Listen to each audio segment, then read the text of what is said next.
ndashima Imana pour cette opportunité qui m'est offerte kubw'uyu mwanya nahawe pour partager avec vous la parole de Dieu. kugira ngo dusangire ijambo ry'Imana.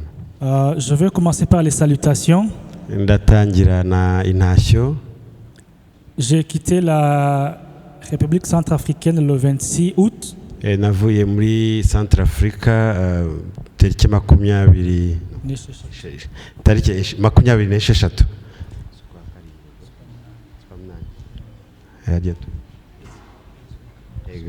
tariki 26 z'ukwa karindwi. C'est le 26 juillet, je me suis trompé. Ni mu kwa karindwi muri Nyakanga nari nibeshyeho gato. Et avant de quitter l'église du Seigneur, les serviteurs de Dieu, mbere yuko rero ntandukana nabo abakozi b'Imana itorero ry'Imana m'ont dit de vous saluer au nom de Jésus. bampaye intashyo ngo nzabaramutse mu izina rya Yesu. Alors recevez leurs salutations. Mwakira intashyo zabo.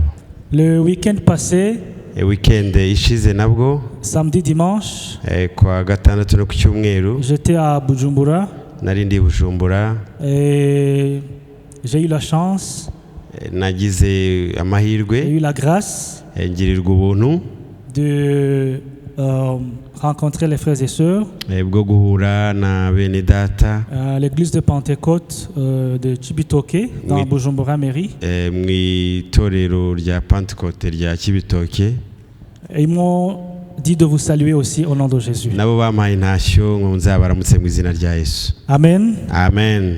La semaine avant de me rendre à Bujumbura, icyumweru kimwe mbere yuko njya Bujumbura, j'étais à Nairobi. Nari Nairobi. J'avais un séminaire pastoral là-bas. Hari amahugurwa nari ndimo ya gipastori. Alors tous les pasteurs avec qui j'étais, abapastori rero twahahuriye, avant de nous séparer, mbere yuko dutandukana, ils nous ont dit de saluer l'église du Seigneur. Nabo bansabye kuzasoza itorero ry'Imana. Alors recevez leurs salutations dans izo ntashyo nazo muzakire mu izina rya Yesu. Amen. Amen. Alors ce matin, iki gitondo rero nous allons partager la parole de Dieu turaganira ijambo ry'Imana que nous lisons dans Daniel. Dusoma mu gitabo cya Danieli. Daniel, premier chapitre. Danieli igice cya mbere verset 8. Ku murongo waho wa 8. Daniel, premier chapitre, verset 8. Danieli igice cya mbere umurongo wa 8. C'est le seul verset que je vais lire. Ni iryo jambo turi busome ryonyine. Les autres passages, je vais juste les citer.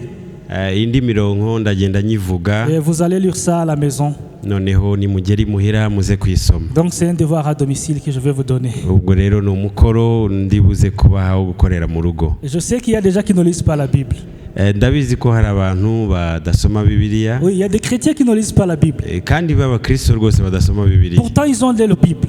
Kandi Bibiliya bazifite. Mais ils ne lisent pas la Bible. Ariko ntibasoma Bibiliya. Tout au moins le devoir à domicile que je vais vous donner. Nibura umukoro ndi bubahe. J'espère que vous allez lire ça. Nizere ko nta utari bukore umukoro. Amen. Amen.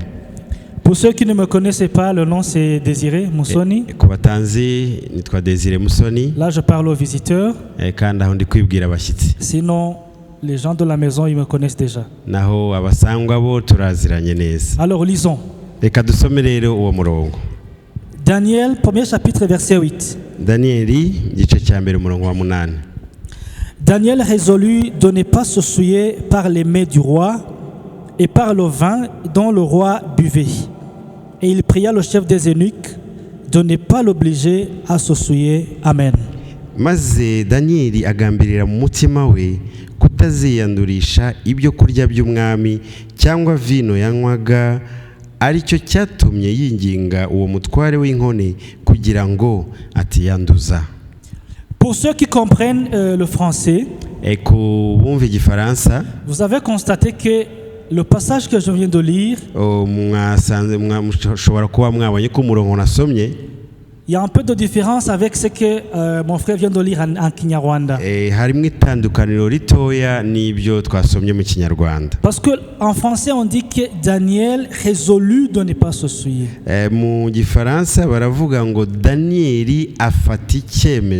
Yes. C'est ça que je cherchais.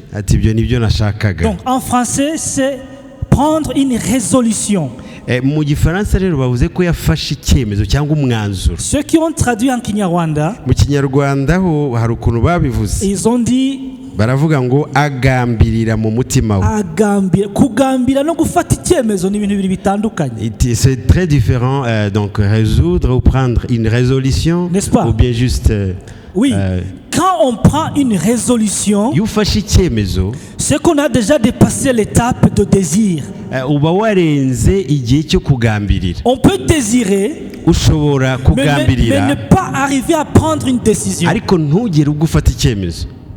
Bon, c'est pas l'objet de mon message aujourd'hui. Wenda ntago uyu munsi intego ari ugusobanura itandukaniro ry'ibyo bintu. Sinon, j'allais vous parler de 4 idées pour réussir.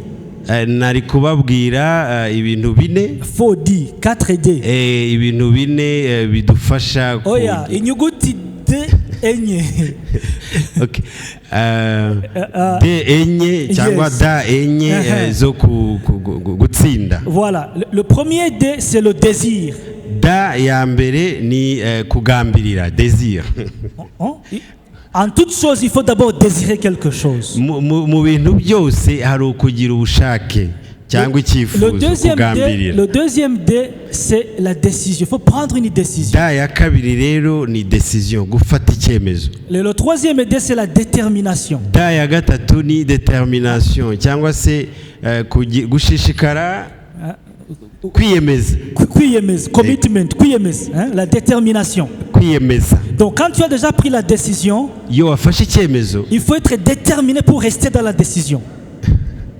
iyo wafashe icyemezo bisaba ubushake, none ntabwo ndivuga kwiyemeza nanone. Bisaba kwiyemeza kugira ngo ugume muri wa mwanzuro wafashe. Ukaguma muri wa mwanzuro wawe. Et le quatrième D, da ya kane, c'est la discipline. ni ukugira discipline ni nyine. kugira gahunda cyangwa se umwifato, discipline. Il faut une discipline bisaba umwifato pour rester dans la décision que tu as prise kugira ngo ugume mu cyemezo wafashe, et pour garder la détermination. kugira ngo noneho n'ubwo bushake uko kwiyemeza nako gukomeza. Alors ce matin on va parler du deuxième D qui est la décision. Uyu munsi rero turavuga kuri da ya kabiri yitwa decision cyangwa icyemezo. cyangwa se gufata icyemezo. Gufata icyemezo. Decision making. Gufata icyemezo. Le jeune Daniel que nous venons de lire ici, ahangaha rero twasomye le jeune Daniel, kuri uyu musore Daniel, il n'était pas dans son pays. ntabwo yari mu gihugu cye. Non. Oya. Il était dans un pays étranger. Yari mu mahanga. Et il s'était retrouvé là-bas. Kandi yahageze ate? C'était pas le tourisme qui l'avait amené là-bas. Ntabwo yari yagiye gutembera. Il n'était pas allé visiter les membres de la famille. Ntabwo yari yagiye gusura abavandimwe. Mais il était captif. Ariko yari yaranyazwe, yari umunyagano. Il était captif. Yari yarafashwe, yaranyagwa. En d'autres termes, c'était quelqu'un qui était sous-estimé. Mu by'ukuri yari umuntu udahabwa agaciro. À l'époque des rois, mu gihe cy'abami, c'était pas comme aujourd'hui. Ntabwo ari nko muri iyi minsi. Aujourd'hui, on a ce qu'on appelle des guerres conventionnelles. Muri iki gihe habaho intambara zifite n'amategeko azigenga, yego, où les captifs ne sont pas tués, aho abanyagano cyangwa se abafatiwe ku rugamba baticwa, où les captifs ont des droits internationaux qui les protègent, bafite amategeko abarengera, bafite uburenganzira. Mais à l'époque des rois, ariko mu gihe cy'abami c'était pas comme ça. Ntabwo ariko byari bimeze. Donc juste pour vous dire que Daniel kugira ngo mwumve neza ko Daniel n'était pas vraiment dans de bonnes conditions. Ntabwo yari mu bihe byiza. Et par chance, kubw'amahirwe, le roi demande à ce qu'on cherche des jeunes umwami ategeka yuko hashakwa abasore qui peuvent intégrer l'université royale. bashobora kujya mu ishuri ry'ibwami, Et parmi ces jeunes, il y avait Daniel. Muri abo basore rero batoranijwe harimo Daniel. N'est-ce pas une chance? C'est amahirwe. Pour quelqu'un qui est captif, umuntu rwose w'umunyagano, qui n'a aucun droit, udafite et uburenganzira qui se retrouve dans une université royale, akibona yageze muri kaminuza y'ibwami, dans un pays étranger. mu gihugu cy'amahanga. C'était vraiment une bénédiction. Wari umugisha mu by'ukuri. C'était vraiment une grâce. Kandi bwari ubuntu yagiriwe. Mais dans ce que l'on peut appeler bénédiction, ariko muri iyo migisha, ibyo twakwita imigisha, il y avait un piège. harimo umutego.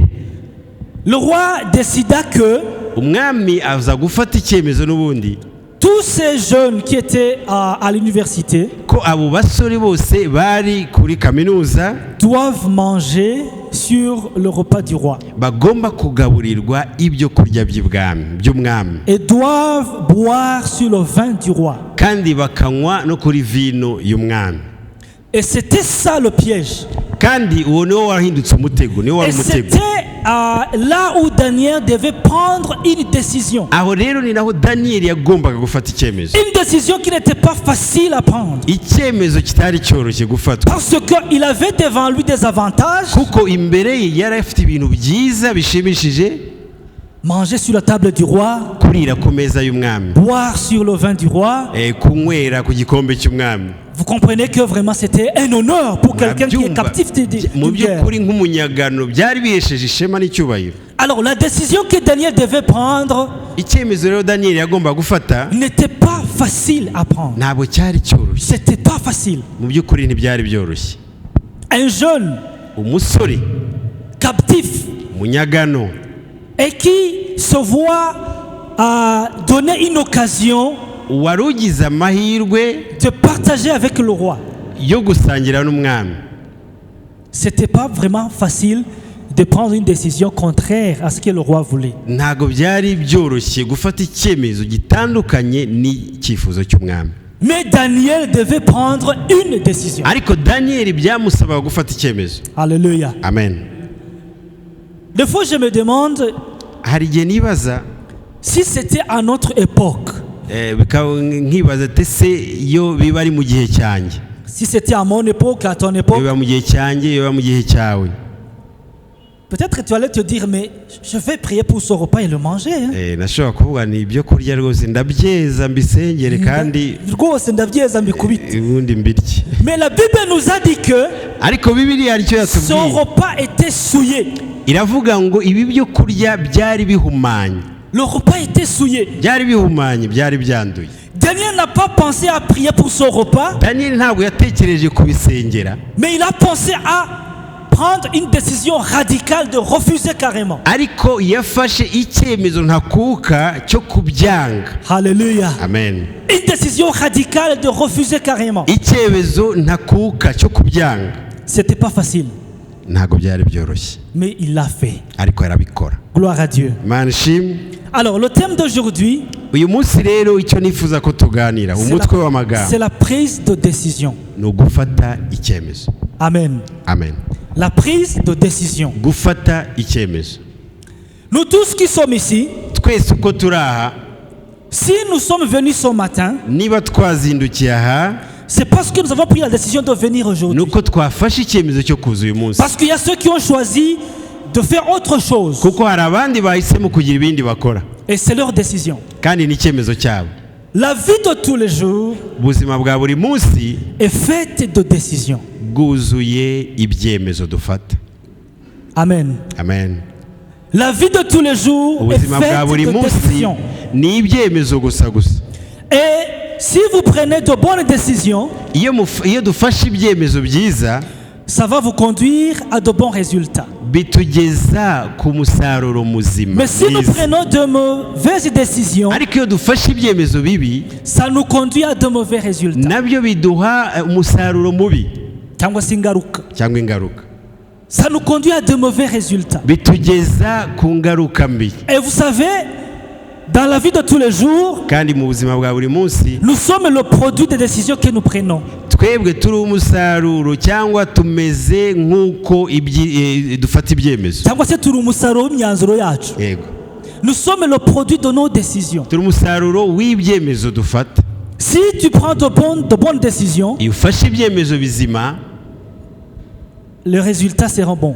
umusaruro uzaba mwiza. Mais si tu prends de mauvaises décisions, ariko nufata ibyemezo bibi, le résultat ne sera pas bon. umusaruro nawo ntuzaba mwiza. Nous avons des jeunes aujourd'hui, dufite abasore muri iki gihe, urubyiruko, qui ont pris de mauvaises décisions urubyiruko rwafashe ibyemezo bibi, et qui se sont retrouvés dans la drogue. bisanze mu biyobyabwenge.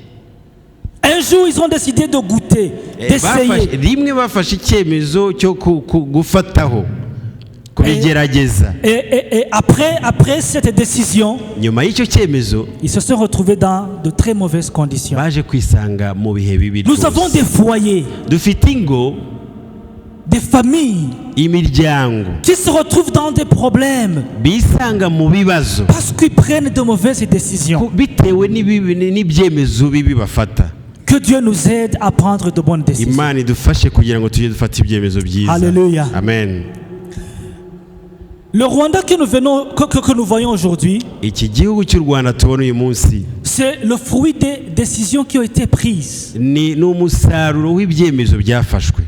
Et des décisions des fois qui n'étaient pas faciles à prendre. Kandi muri ibyo byemezo harimo bimwe byari bikomeye bigoye gufatwa. Mais comme c'était de bonnes décisions, Ariko kuko byari bizima ça donne de bons résultats. byatanze umusaruro mwiza. Gloire à Dieu. Imana Et nous ishimwe. devons louer le Seigneur pour ça. Kandi tugomba kubishimira Imana Parce qu'il y a d'autres pays kuko hari ibindi bihugu qui sont toujours derrière. bikiri inyuma Parce que les décideurs des pays, de ces pays ku bintu bimwe na bimwe kuko abayobozi b'ibyo bihugu ne parviennent pas à prendre de bonnes décisions. hari ibyemezo byiza batabasha gufata, Des décisions qu'il faut, ibyemezo bikwiye au moment qu'il faut. kandi mu gihe gikwiriye.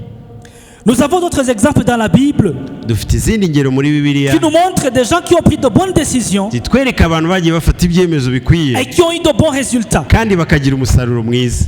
Dans Genèse 39, vous allez lire ça à la maison. Muraza kuhasoma mu rugo mu itangiriro ibice 39. Nous avons le jeune Joseph. Dufite uyu musore witwa Yosefu. Joseph se retrouve chez Potiphar. Yosefu yisanga kwa Potifari. Je ne vais pas parler de comment il est arrivé là-bas. Vous allez Ntabwo lire ça. njya mu nkuru z'uko yahagize, muraza kubisoma. Il se retrouve chez Potiphar. Aza kwisanga ari kwa Potifari. Potiphar qui était le chef de l'armée qui protégeait le roi d'Égypte. Kandi Potifari uyu nguyu yari umukuru w'ingabo zarindaga umwami wa Egiputa. Mais il se retrouve chez lui Aza kwisangayo en position de faiblesse. kandi ari umuntu uciye bugufi Il était cyane serviteur à la maison. kuko yari umukozi wo mu rugo. Il avait été vendu par ses frères. Yari yaragurishijwe na bene se, Et il se retrouve chez Potiphar. yisanga kwa Potifari. Mais la grâce de Dieu était avec Joseph. Ariko ubuntu bw'Imana bwari kumwe na Yosefu. Et à un certain moment, Igihe kimwe son chef qui est Potiphar Potifari shebuja lui donne le droit sur tout ce qui est dans sa maison. amuha uburenganzira bwo kugenzura ibyo mu rugo rwe Donc il était un byose. serviteur fidèle Ubwo rero yari umukozi ariko wizewe au degré où il lui avait été donné le droit de décider surtout dans la maison de ku Potiphar. buryo yahawe kubajera nyine agafata ibyemezo mu rugo rwa Potifari. Et la femme de Potiphar, Umugore wa Potifari quand il a vu Joseph, abonye Yosefu, Joseph il était encore jeune, yarakira umusore, la femme a voulu coucher avec Joseph. ashaka umugore wa Potifari ashaka kuryamana na Yosefu.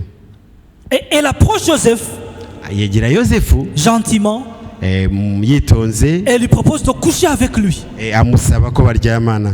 Donc Joseph était devant une situation Yosefu rero yarageze ku kibazo où il devait prendre une décision.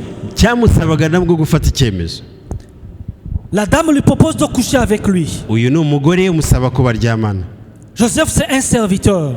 Kandi Yosefu ni umukozi wo mu rugo. Il n'a pas vraiment de droit, ou il n'a pas vraiment de puissance dans cette maison. Kandi yari yaraguzwe mu by'ukuri nta burenganzira nta n'ubushobozi yari afite muri urwo rugo. Donc il doit choisir entre les deux. Hari uguhitamo mu bintu bibiri. Soit il couche avec la femme abyemere baryamane et il reste en bon terme avec la femme. kandi agakomeza kubana n'uyu mugore Soit il neza. refuse Icya kabiri ni et il ukubyanga accepte les conséquences qui vont suivre. akirengera n'ingaruka zikurikiraho. Mais Joseph a pris une bonne décision. Ariko Yosefu yafashe icyemezo Joseph cyiza. a dit non. Yosefu aravuga ati no, oya Je ne peux pas. ntabwo bishoboka. La femme a insisté, Umugore abitindaho cyane. mais Joseph a dit non. Yosefu arongera aramubwira ati ntibishoboka, Ma arabyanga. décision est claire, c'est non. Icyemezo cyanjye kirasobanutse ni oya. Alléluia. Amen. À un certain moment, Igihe kimwe la femme frustrée, umugore none yumva bimutesheje, elle a voulu prendre Joseph par force. ashaka gufata Yosefu ku ngufu. Et Joseph a pris une décision Yosefu nanone yongera gufata ikindi de cyemezo lui laisser son habit yo kumurekera umwenda we, et il a couru. arahunga, Il a fui. ariruka. Alléluia. Amen. Et vous connaissez la suite. Muzi ibyakurikiye. Quand la femme a vu que Joseph fuit, Umugore abonye ko Yosefu ahunze yirutse, elle a monté une histoire. ahimba inkuru. Il a dit, vous voyez le jeune là, Aravuga ati murebe uriya musore, le seul juif qu'on a amené ici, uriya munyagano bazanye il a hano voulu me faire ceci, cela. yashatse kunkorera ibi na Et biriya. voilà la preuve, j'ai son habit ici. Ati dore kandi mfite ikimenyetso, mfite n'umwambaro. Et Joseph se retrouve en prison. Yosefu yisanga muri gereza, Mais il avait pris une bonne ariko décision. yari yafashe icyemezo cyiza. Alléluia. Amen. Décision qui n'était pas facile à prendre. Nacyo ntabwo ari icyemezo cyari cyoroshye. Résister cet moment, Guhagarara agahakanira uyu mugore c'était pas facile. ntabwo byari Mais byoroshye, Joseph l'a fait. ariko Yosefu yarabikora. Gloire à Dieu. Imana ishimwe. Il y a aussi des gens dans la Bible qui ont pris de mauvaises décisions Ariko hari n'abandi muri Bibiliya bafashe ibyemezo bidakwiye, et qui ont subi des conséquences. kandi nabo hari ingaruka zabagezeho. Quand vous lisez Matthieu chapitre 27, Matayo ibice 27 il y tuhasomye, a un certain Judas Iscariote. hari uwitwa Yuda Iskariyoti, Vous le connaissez bien. muramuzi. Il était parmi l'équipe de Jésus. Yari mu ntumwa za Yesu, Et Jésus lui avait fait confiance. kandi yari yaragiriwe icyizere na Yesu. C'est lui qui gérait les biens de l'équipe. Niwe wari umucungamutungo w'iryo tsinda ry'abigishwa. Et vous savez, Murabizi, quand vous côtoyez l'argent beaucoup, iyo ukora mu mafaranga cyane, tu te retrouves très amoureux de l'argent plus que les autres. hari igihe usanga ukunda amafaranga kurusha abandi. Iyo uyahoramo uhita uyakunda kurusha n'abandi. Voilà. Et c'est ça qui est arrivé à Judas. Ibi rero nibyo byabaye kuri Yuda. Comme il était le gérant de l'équipe, Kuko rero yacungaga umutungo il avait toujours w'iri des tsinda, biens à gérer, de l'argent. yabaga afite ibintu acunga harimo Et n'amafaranga. quand ils ont voulu prendre Jésus, Bashaka gufata Yesu, c'est par Judas qu'ils sont passés. baciye kuri Yuda. Ils ont dit, nous avons besoin de cet homme Baramubwira ati uriya mugabo turamushaka, et nous avons de l'argent. kandi dufite amafaranga. Tu peux nous le livrer? Ati ushobora kumuduha? Judas a dit, mais ça c'est une petite affaire. Avuga ati icyo kintu rwose kiroroshye. Vous allez me donner combien? Yuda ati muzampa Et ngahe? il commence à faire une affaire sur Jésus. Batangira rero gukora deal kuri Yesu. Il a pris une très mauvaise décision. Yafashe icyemezo kibi. Et à la fin, on lui donne l'argent. Nyuma yaho baza kumuha Et il va amafaranga, livrer Jésus. arangije agiye gutanga Yesu. Quand ils ont pris Jésus, Bakimara gufata Yesu, Judas a dit, mais Yuda yaratekereje est-ce que c'est réel ou pas? ati se koko Parce que aragiye. lui, il pensait que Bivuga ko we yatekerezaga ko Jésus était capable de les d'échapper. Yesu yari afite ubushobozi bwo kubacika. Il ne pensait pas qu'on allait le prendre et le crucifier. Ngo ntabwo yari azi ko ari bufatwe ngo ajye no kubambwa. Donc lui, il a mis ses idées ou sa vision sur l'argent. Ubwo rero we yakoze umubare w'amafaranga, Il n'a pas bien calculé les conséquences. ubwo rero ntiyatekereza ku Et ngaruka. quand ils ont pris Jésus, Bafashe Yesu rero, il a dit, j'ai fait une mauvaise décision. aravuga ati nafashe icyemezo kibi. Il a voulu faire marche en arrière, Ashaka kwisubiraho, mais ce n'était pas possible. ariko ntibyashoboka. Quand il est revenu avec l'argent, Agarukana il leur amafaranga, a dit, prenez votre argent. arababwira ati mwakire amafaranga Ils ont yanyu. dit, ça, c'est pas notre affaire. Baravuga ati ibyo ntabwo bitureba, Nous, ce qu'on voulait, c'est lui. twebwe icyo twashakaga Et on l'a ni Yesu, déjà. kandi twamubonye. Et après Judas, qu'est-ce qu'il a fait? Yuda icyakurikiyeho Il est allé se suicider. ajya kwimanika, Voilà les ariyahura. conséquences des mauvaises décisions. Izi ni ingaruka z'ibyemezo bibi. Les mauvaises décisions Ibyemezo bibi nous conduisent toujours à de mauvais résultats. bitujyana mu musaruro mubi, mu ngaruka mbi. Et Judas est mort comme ça. Yuda nuko yapfuye, Il est parti comme ça. agenda atyo. Que Dieu nous pardonne Imana itubabarire, et que Dieu nous aide à prendre de bonnes décisions. kandi Imana idufashe kugira ngo tujye dufata ibyemezo bikwiye. Alléluia. Amen. Il y a des décisions Hari ibyemezo qui ont des conséquences sur la personne zigira seule. ingaruka ku wagifashe ubwe, Et il y a des décisions ariko hari n'ibyemezo qui ont des conséquences sur un grand nombre de bigira personnes. ingaruka ku bantu benshi. Donc ça dépend de la personne qui prend la décision. Ubwo rero biterwa n'umuntu wafashe icyemezo. Si c'est quelqu'un qui a une position où il a une équipe à gérer, par exemple, Iyo ari nk'umuntu ufite abandi banayobora, il y a des décisions qu'il peut prendre ashobora gufata ibyemezo qui peuvent avoir de l'impact sur toute l'équipe. bikagira ingaruka kuri abo bantu bose ayobora. C'est pourquoi niyo mpamvu chers collègues serviteurs de Dieu, bene data bagenzi banjye abakozi nous devons b'Imana être très prudents quand nous prenons des décisions. tugomba kwitonda iyo dufata ibyemezo Parce que les décisions que nous prenons kuko ibyemezo dufata ont de l'impact sur toute l'assemblée. bishobora kugira ingaruka ku iteraniro Ça, c'est très ryose. important. Ibi ni ingenzi Ça cyane. peut être à l'église, Bishobora kuba ku rusengero, ça peut être dans une entreprise, bishobora kuba mu kazi aho ukora mu kigo dans d'autres ukoramo, activités. bishobora kuba mu yindi mirimo Il itandukanye. faut vraiment mûrir la décision avant de la prendre. Tugomba gutekereza ku cyemezo neza mbere yo kugifata. Amen. Amen. Prendre une bonne décision, Gufata icyemezo gikwiye comme je l'ai dit pour Daniel, nk'uko nabivuze kuri Daniel c'est pas toujours facile. ntago biba byoroshye. Des fois, il faut accepter de laisser quelque chose. Rimwe bisaba kwemera kwigomwa ibintu bimwe. Oui, il faut accepter de laisser quelque Ni chose ugufata icyemezo cyo kugira ibyo wigomwa pour prendre une bonne décision. kugira ngo ufate icyemezo cyiza. Comme on l'a vu pour Daniel, Nk'uko twabibonye kuri Daniel, il a accepté de laisser ce mot du roi. yemeye kureka ibi bintu by'ibwami, Ce mot délicieux, ibi byo kurya biryoshye, il a accepté de laisser ça. aravuga ati ndabireka. Comme on l'a vu pour Joseph, Nk'uko twabibonye kuri Yosefu, il a accepté de laisser tous les avantages qu'il allait avoir. yafashe icyemezo cyo kureka ibyiza yashoboraga guhabwa, Et il a accepté de laisser tout ça. arabireka.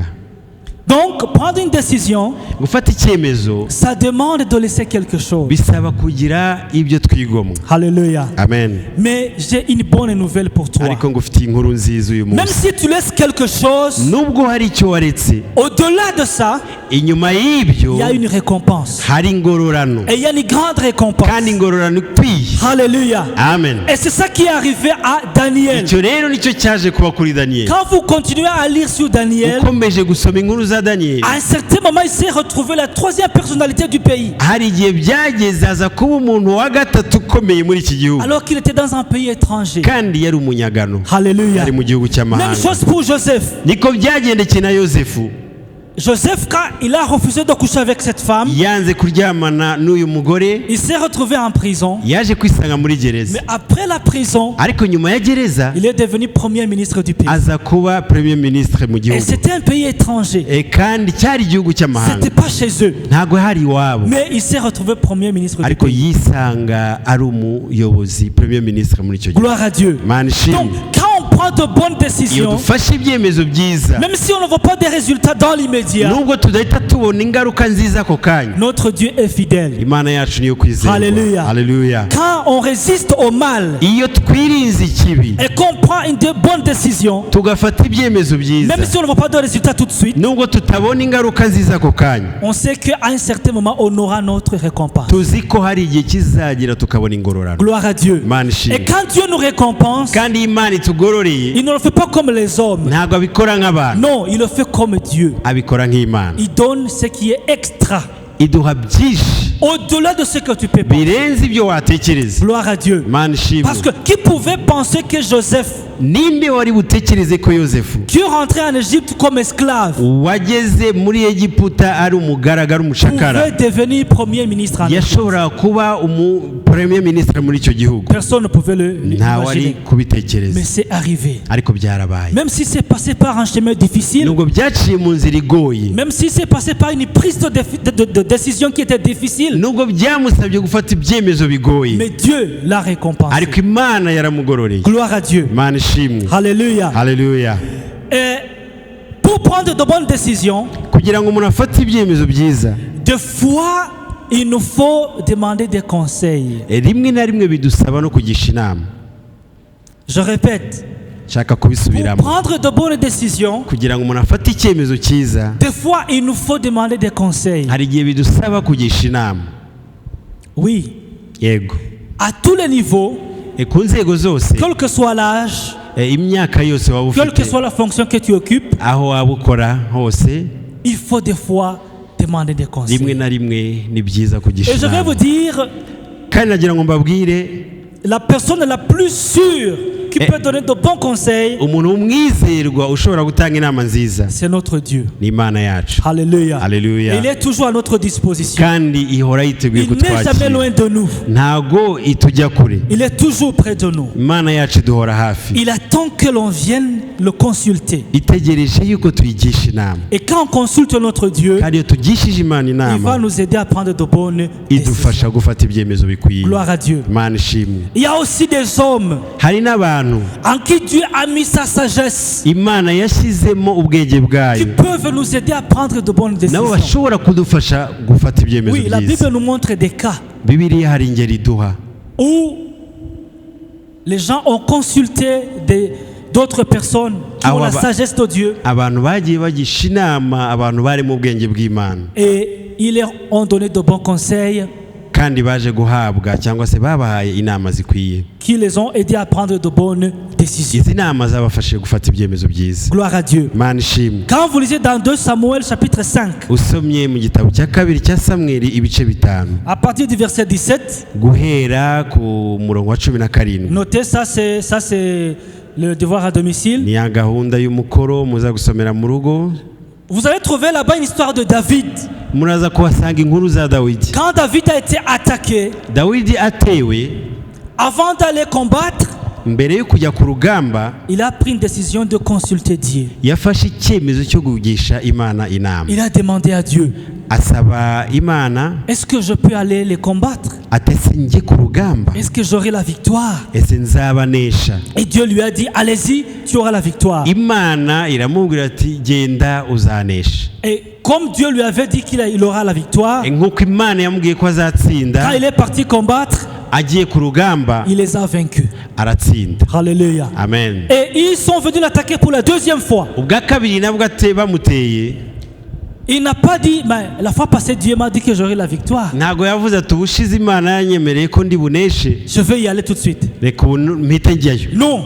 Oya, Il s'est encore agenouillé. arongera arapfukama Et il a demandé à Dieu, asaba Imana, ils viennent m'attaquer encore une fois. aravuga ati nongeye guterwa, Est-ce que je peux aller les combattre? ati se n'ubundi njye kubarwanya. Et Dieu lui a dit, oui, allez-y. Imana iramubwira ati tabara, Mais Dieu a changé de stratégie. ariko Imana imuha ubundi buryo agomba kubikoramo. Dieu lui a dit, il ne faut pas aller comme tu es parti avant. Imana iramubwira ati ntugende nk'uko wagiye mbere, Change de stratégie.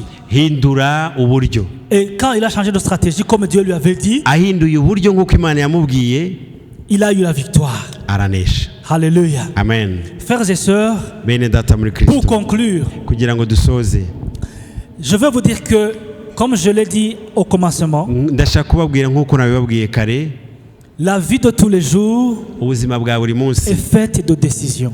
bwuzuye ibyemezo, Et nous avons de bonnes ou de mauvaises décisions. kandi muri ibi byemezo harimo ibyiza hakabamo n'ibibi. Si tu prends de bonnes décisions, Nufata ibyemezo byiza tu auras de bons résultats. uzabona umusaruro Mais mwiza. si tu prends de mauvaises Nufata décisions, ibyemezo bibi tu auras de mauvais résultats. uzabona ingaruka zabyo mbi. Deuxième chose, Cya kabiri, tu peux ne pas avoir le résultat dans l'immédiat, ushobora kutabona umusaruro ako kanya, mais si tu as pris une bonne décision, ariko mu gihe wafashe icyemezo cyiza, tôt ou tard, vuba cyangwa kera bitinze, tu auras la récompense. uzabona ingororano, Parce que Dieu marchera avec toi. kuko Imana izagendana nawe. Alléluia. Amen. Et troisième chose, Cya gatatu, il faut consulter Dieu avant de prendre une ni décision. byiza kugisha Imana inama mbere yo gufata icyemezo. Nos jeunes, Urubyiruko vous rwacu avez beaucoup de décisions à prendre devant vous. mufite ibyemezo byinshi mugomba gufata imbere Il faut yanyu, consulter Dieu. muzagisha Imana inama. Même les plus âgés, Namwe bakuru, on est toujours confronté à des situations où on doit prendre des décisions. buri gihe duhura n'ibidusaba gufata ibyemezo, Il faut consulter Dieu. tugishe Imana Il inama, est toujours disponible. kandi Imana irahari ku Et bwacu, s'il vous donne des conseils, kandi Imana niguha inama vous aurez de bons résultats. uzabona umusaruro mwiza. Hallelujah. Hallelujah. Pour terminer, Soza, je vais prier pour 3 personnes. nshaka gusengera abantu batatu. La première personne, Umuntu wa mbere c'est une personne parmi nous ici ni umuntu muri twebwe hano qui est tentée de prendre de mauvaises décisions. wumva ari gushukwa ngo afate ibyemezo bibi cyangwa ageragezwa. Cette personne est ici. Uwo muntu ari hano, Devant toi, tu as des situations mbere yawe hari ibintu et tu es tenté de prendre de mauvaises décisions. kandi ukumva usa n'ushaka gufata Ça ibyemezo fait des bibi. jours qu'il y a un combat en toi. Hashize iminsi wumva harimo intambara mu mutima Dieu te wawe, dit non, ne fais pas ça. Imana ikakubwira ati ibyo bintu ntubikore, Mais tu combats cette voix qui te dit de ne pas faire ça. ariko iryo jwi ukaricecekesha Et tu rikubuza, veux prendre de mauvaises décisions. kandi ukaba ushaka gufata icyemezo kibi. Ce matin, Muri iki je gitondo viens te dire stop. cyakubwira ngo hagarariraho Stop. ibyo bintu Ne bihagarike prends pas de mauvaises décisions. ntufate icyemezo kibi Stop. rekeraho Écoute la voix de Dieu. umvira ijwi Ne ry'Imana prends pas de mauvaises ntufate icyemezo kibi. Je ne sais pas de quelle décision il s'agit, ntabwo nzi icyemezo icyo ari cyo, mais je sens dans mon cœur qu'il y a une décision que tu veux prendre mais qui n'est pas la bonne. ariko ndabyumva mu mutima wanjye ko hari icyemezo ushaka gufata kandi ari kibi. Et je vais prier pour toi ce matin, ndashaka kugusengera muri iki gitondo pour que Dieu te donne la sagesse qu'il faut kugira ngo Imana iguhe ubwenge bukwiye, et ne pas tomber dans le piège du kugira diable. ngo utagwa mu mutego wa Satani. Ça, c'est la première personne. uwo ni umuntu wa mbere. La deuxième personne umuntu wa kabiri pour laquelle je vais prier, nifuza gusengera c'est une personne ni umuntu à qui le Saint-Esprit umwuka est wera en train de dire, prends la décision. arimo abwira ati fata icyemezo, C'est la bonne. ati iki cyemezo ni kizima, Prends cette décision. ati fata iki cyemezo, Prends cette direction. fata iyi nzira, Prends cette voie. fata iki cyerekezo, C'est la bonne. nicyo Mais kizima, tu es en train de résister. ariko ukaba urimo Ce winangira. matin, iki gitondo je vais prier pour toi, ndashaka pour kugusengera, que Dieu te donne la force ndagusengera kugira ngo Imana iguhe de imbaraga, prendre cette décision. kugira ngo ufate icyo Je ne cyemezo. sais pas laquelle, ntabwo nzi icyo ari mais cyo, je sens qu'il y a une décision que tu dois ariko prendre. ndumva ko hari icyemezo ugomba gufata. Et il y a le Saint-Esprit qui te pousse à prendre la décision, umwuka wera arimo akubwira ati kora iki, mais tu résistes. ariko urimo winangira. La troisième personne, umuntu wa gatatu c'est une personne ni umuntu qui s'est retrouvée wisanze dans des conséquences mu ngaruka suite à une mauvaise décision. zitewe n'icyemezo Tu kibi es yafashe, assise ici. ukaba wicaye hano. Écoute-moi bien. nyumva neza, Tu t'es retrouvé dans les conséquences ubu wisanze uri mu ngaruka de tes mauvaises décisions. kubera ibyemezo bibi wafashe. Dieu te donne une deuxième chance. Imana iraguha amahirwe ya Et je kabiri, vais prier pour toi, kandi pour que ndagusengera Dieu change ta situation. kugira ngo Imana iguhindurire ibyo Tu urimo. as pris une mauvaise décision wafashe icyemezo kibi et tu te retrouves dans des conséquences. none uri mu ngaruka zacyo, Mais Dieu te donne une deuxième chance. ariko Imana iraguha andi Ce matin, mahirwe. je vais prier pour uyu toi, munsi pour que ndagusengera Dieu change ta situation. kugira ngo Imana igukure muri izo ngaruka. Voilà les trois personnes n'abo bantu batatu avec lesquelles je vais prier. nshaka gusengera. Si tu te retrouves parmi les trois personnes, niba wumva muri aba bantu batatu urimo, lève-toi, on va prier pour toi. haguruka tugusengere. Que Dieu vous bénisse. Imana ibahe umugisha. J'ai fini. nashoje. Trois personnes. abantu batatu. La première, wa mbere c'est la personne à laquelle Dieu est en train de dire stop, ni umuntu Imana irimo ibwira ati oya, arrête, oya, ne prends pas cette décision. ntufate icyo cyemezo. La deuxième personne, uwa kabiri c'est une personne qui résiste à la voix du Seigneur, ni umuntu urimo urwanya ijwi ry'Imana qui cyangwa lui winangira, dit prends cette décision. umusaba gufata icyemezo cyiza. Je vais prier pour toi. ndagusengera. La troisième personne, uwa gatatu c'est quelqu'un qui se retrouve dans des conséquences ni umuntu uri mu ngaruka z'icyemezo, suite à une mauvaise décision. icyemezo kibi yafashe. Tu as la deuxième chance ce matin. ufite amahirwe ya kabiri uyu Comme tu as munsi. entendu la parole de Dieu, nkuko wumvise ijambo ry'Imana, on va prier pour toi. tugiye kugusengera. Que Dieu vous bénisse. Imana ibahe umugisha. Éternel Dieu Tout-Puissant, Imana ishobora nous byose, bénissons ton nom. tuguhaye icyubahiro, Nous te remercions dushimiye pour izina ta ryawe, parole. tugushimiye ijambo Nous te ryawe, remercions pour tes enfants. kandi tugushimiye abana Tu les bawe. connais. urabazi, Tu connais chacun d'entre eux. uzi buri umwe muri bo, Et tu connais toutes les choses. kandi uzi byose, Rien n'est caché à tes yeux, Seigneur. nta gihishwa amaso C'est yawe. pourquoi ce matin, niyo mpamvu muri iki gitondo tu viens de les parler à travers ta parole. ubabwiriye mu ijambo ryawe, Et ils se sont reconnus kandi hari ibyo dans biyumvisemo, ce que la parole a dit. biyumvisemo iri jambo ko hari icyo Et voilà, ils se ribabwira. tiennent debout devant toi. Père. bahagaze imbere yawe tata, Je prie pour eux. ndabasengeye. Cette personne uyu muntu qui allait prendre une mauvaise décision ufite ikigeragezo ashaka gufatiramo icyemezo kibi, et aujourd'hui qui accepte de laisser cette décision. uyu munsi akaba afashe icyemezo cy'uko atagomba gufata icyemezo kibi. Seigneur, donne-lui la force muhe imbaraga de rester dans cette décision. Uwiteka kugira ngo agume muri icyo cyemezo cyiza. Je prie pour la deuxième personne sengeye umuntu wa kabiri qui résiste à voix. urimo yinangira atumvira ijwi ryawe, Mais ce matin qui a écouté ta parole uyu munsi akaba yumvishije ijambo et ryawe qui se lève. kandi akaba ahagurutse. Seigneur, pardonne cette personne umubabarire uyu muntu et donne-lui la force kandi umuhe imbaraga d'écouter ce que tu dis. kugira ngo yumvire ijwi Donne-lui la ryawe, force umuhe imbaraga de faire ce que tu demandes de faire. kugira ngo Seigneur. ashyire mu bikorwa ibyo umusaba Je gukora. prie pour mon frère, ma soeur, sengeye mwene data mushiki qui se wawe retrouve dans des conséquences uri des mu décisions qu'il a prises. ngaruka z'ibyemezo bibi yafashe. Seigneur, tu es un Dieu qui donne la deuxième chance. umwami umuha amahirwe ya kabiri, Ce matin, tu lui donnes la deuxième chance. uyu munsi mu gitondo umuhaye Et il amahirwe ya saisit cette opportunité. ndagira ngo afate aya mahirwe Je prie pour lui, Seigneur. Je ndamusengeye prie pour elle, Seigneur. ndamusengeye Sois avec lui. ubane nawe Garde-lui.